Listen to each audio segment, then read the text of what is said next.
Hey everyone, Chad HD here, host of the Chad HD Show, which airs weekday mornings 8:30 to 11 a.m. Central Time. You can listen online at KFYO.com. You can tune in 790 a.m. KFYO here in Lubbock and throughout West Texas. If you can pick us up on 790 a.m. KFYO, follow me on Twitter, Chad HD Radio. That's Chad HD Radio on Twitter. News coming out yesterday from the Weekly Standard, Politico, a few other publications as well, that Ted Cruz and Ted Cruz's team is vetting Carly Fiorina for a possible VP nod if Ted Cruz wins the nomination, which as of right now, he's been mathematically eliminated unless there's a contested convention. But Team Cruz is hoping there's a contested convention and planning for a contested convention, and maybe would roll out Carly Fiorina as the one that would be his VP. Now, I think that they are probably going to vet a few different candidates. I don't think that Carly Fiorina will be the only one that they vet. I'm sure they have a short list going over at Cruz campaign headquarters, but it would be an interesting pick. Carly Fiorina, another not independent, but another person who's sort of viewed as an outsider.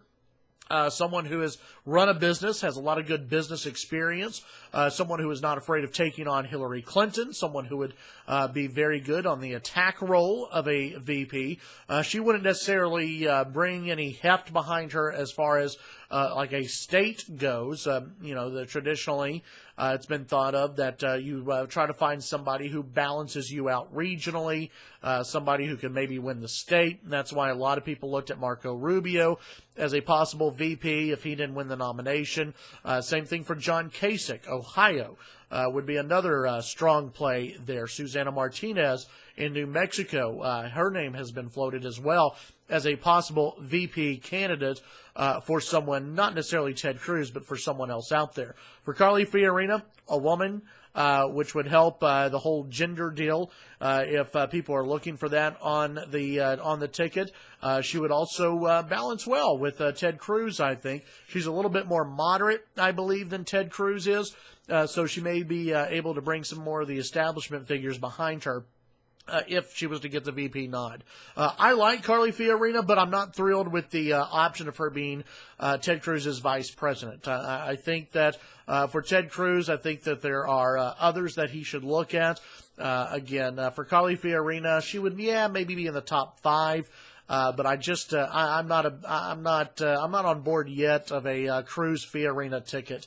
I would much rather see maybe a Nikki Haley, if that's what we're going for. Female governor, strong governor, is well liked in South Carolina, is well liked among both the conservative and the establishment politicians and voters in South Carolina and throughout the United States.